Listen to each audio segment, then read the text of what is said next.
Good morning students. This is again your video lecture by me, that is Navneet Kaur. And now in the previous lecture we have discussed about the statement of Hamilton's variational principle. Now I am going to derive this principle. So student, this is very important article. तो पहले आपने ये पूरी की पूरी statement लिखनी है इसमें, ठीक है। उसके बाद जब आपकी स्टेटमेंट हो जाएगी तो आपने उसके बाद इसको करना है डिराइव। तो क्या है इसमें, derivation of Lagrange's equation of motion from Hamilton's principle. Very easy derivation it is and very most important also. इसमें क्या है, to derive the Lagrange's equation of motion let us consider. सबसे पहले लिखोगे आप, ये लिखना बहुत ज़रूरी है।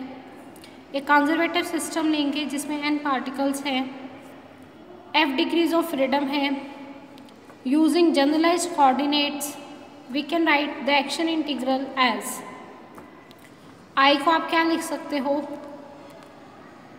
इंटीग्रेशन लिमिट्स, लोअर लिमिट है t1, अपर लिमिट है आपकी t2, L into d t. L आपके पास t माइनस वी के इक्वल है, such that kinetic energy T function है जनरलाइज पोजीशन का, कोऑर्डिनेट का क्यू के का, और generalize velocity q k dot, while potential energy V is a function of generalize position q k. जो कह रहा है काइनेटिक एनर्जी किस किस का फंक्शन है, क्यू के डॉट का, सॉरी, एंड पोटेंशियल एनर्जी जो है V किसका फंक्शन है, जनरलाइज कोऑर्डिनेट क्यू के का। क्यू के आपके पास जनरलाइज कोऑर्डिनेट्स हैं जो हमने ऑलरेडी डिस्कस किए हुए हैं इस यूनिट में, किसके इक्वल है 1 2 3 अप टू सोन F तक, वेयर F जो है वो डिग्रीज ऑफ फ्रीडम है। द पार्टिकल जो है वो फ्रीली मूव कर सकता है, उन वेज को कहते हैं degrees of freedom. Therefore we can write the above action integral as I. जो एक्शन इंटीग्रल लिया हुआ है इसको हम क्या ले सकते हैं, I is equals to T1 से T2 तक लिया था आपने, लैग्रेंजियन फंक्शन लिया था जो T माइनस वी के इक्वल होता है, वो लिख दिया T माइनस वी के। काइनेटिक एनर्जी फंक्शन था क्यू के और क्यू के डॉट का, पोटेंशियल एनर्जी फंक्शन है क्यू के का, वही लिख दिए ब्रैकेट्स में और इस ब्रैकेट को कर दिया बंद। This is equation number 1। According to Hamilton's principle, curly of I stationary होता है आपके पास, चेन जो है वो क्या है आपके पास स्टेशनरी।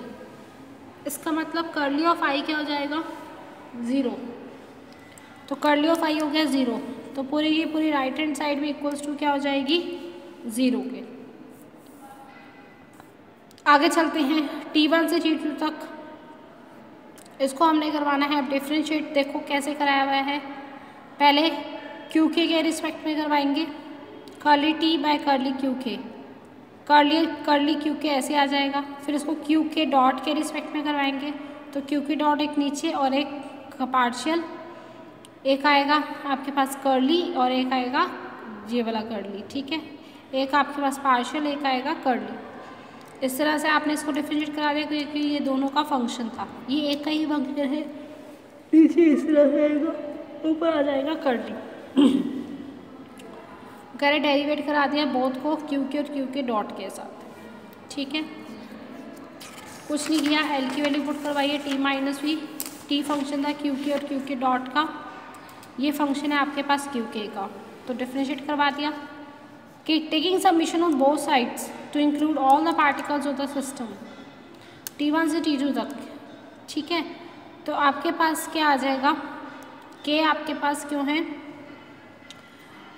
हमने कोऑर्डिनेट्स लिए हुए हैं कर्ली टी बाय कर्ली, क्योंकि पीछे वाली इक्वेशन हमने लिख ली, सारे पार्टिकल्स को ऐड कर दिए जितने भी पार्टिकल्स से, बस सबमिशन का साइन लगाया है, सेम इक्वेशन लिख दी।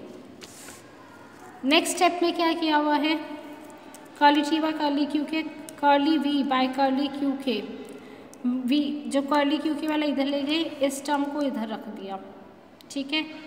बस टर्म्स इंटरचेंज कर रही हैं। ये टर्म इधर ले गए, इस टर्म को आगे लिख दिया, इधर लिख दिया, आगे लिख दिया। नेक्स्ट स्टेप में क्या किया हुआ है, कर्ली क्यू के इधर भी आ रहा है, कर्ली क्यू के इधर भी आ रहा है, कॉमन ले लिया, कर्ली क्यू के डॉट आ गया, सेपरेट कर दिया दोनों इंटीग्रल्स को, क्योंकि इंटीग्रेशन जो है वो हम सेपरेट कर सकते हैं, तो सेपरेट कर दिया दोनों इंटीग्रल्स को। आगे कह रहा है curly T by curly q k, curly V by curly q k, this plus this. मुझे पता है एक डॉट होगा तो उसको एक बार डिफ्रेंशिएट करवा सकते हैं, तो डी बाई डी टी की फॉर्म में लिख लिया। अब कह रहे हैं integrating second term of equation 3, इस इक्वेशन की सेकेंड टर्म को करो इंटीग्रेशन बाय पार्ट्स। तो ये आपके पास देखो क्या आ जाएगा, समीशन के curly T by curly q k, ठीक है। तो फिर क्या आएगा कर्ली वी बाय, ये भी वैसे लिखा हुआ है इसने, ये वाली टर्म हमने एज इट इज लिख दी।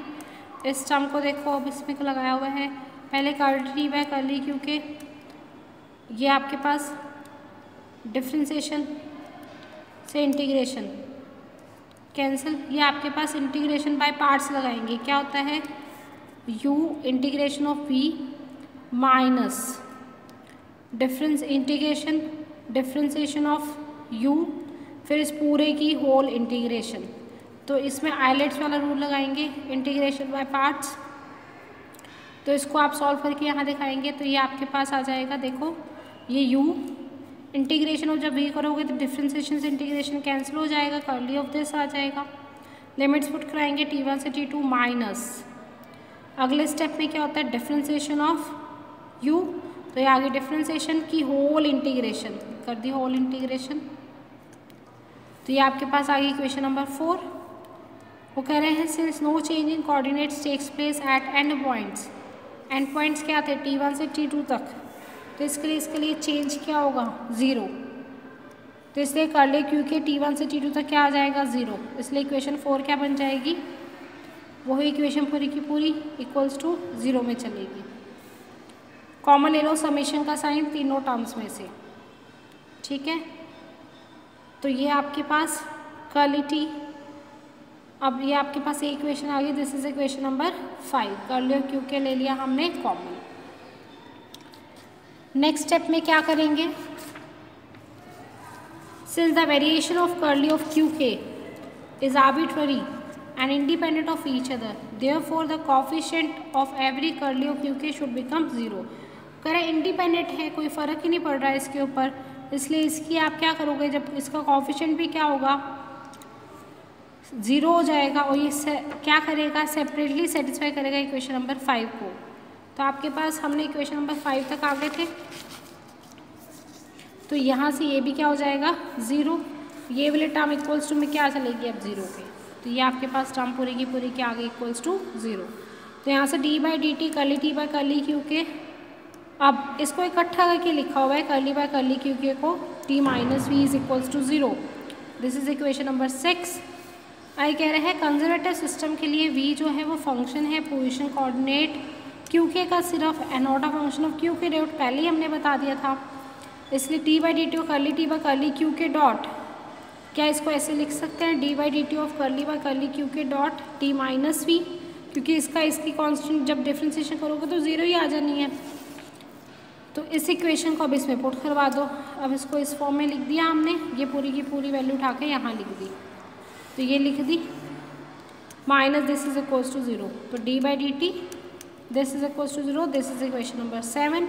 The set of equation given by 7 is called Lagrangian equation of motion for conservative system। तो ये आपके पास आ गया, जो सेट ऑफ इक्वेशन 7 से दी जाएगी वो क्या है Lagrangian equation of motion for conservative system। तो ये आपके पास था Lagrangian की डेरिवेशन हैमिल्टन प्रिंसिपल से। अब है आपके पास एडवांटेजेस क्या है Lagrangian अप्रोच और न्यूटन्स अप्रोच। सबसे पहला कह रहा है कि लैग्रेंजियन इक्वेशन ऑफ मोशन जो है वो आर इनवेरिएंट होते हैं, मतलब चेंज नहीं होते कोऑर्डिनेट सिस्टम के साथ use to express the Lagrangian. पहली एडवांटेज होगी इसकी, मोशन ऑफ सिस्टम जो डिस्क्राइब होता है वो टी माइनस वी की फॉर्म में डिस्क्राइब होता है।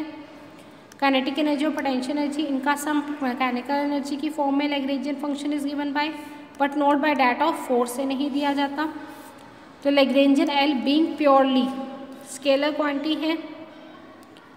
The solution Lagrangian equation of motion is easy as compare to Newton's equation of motion involving the concept of force which is a vector quantity. ये easy होता है हमारे पास solve करना as that of Newton's equation of motion. ये इसका another advantage है।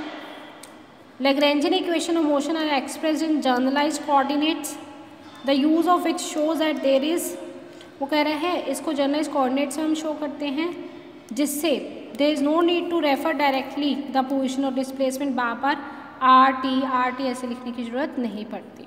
ठीक है स्टूडेंट्स, तो आज हमने किया डेरिवेशन, ठीक है। उसके बाद derivation of Lagrangian equation of motion from Hamilton's principle किया हमने। उसके बाद उसके एडवांटेजेस स्टडी किए। इसके बाद नेक्स्ट आर्टिकल में हम करेंगे एप्लीकेशंस इसकी। आर्टिकल बहुत ज़्यादा इंपॉर्टेंट है, so students please go through it. Thank you students.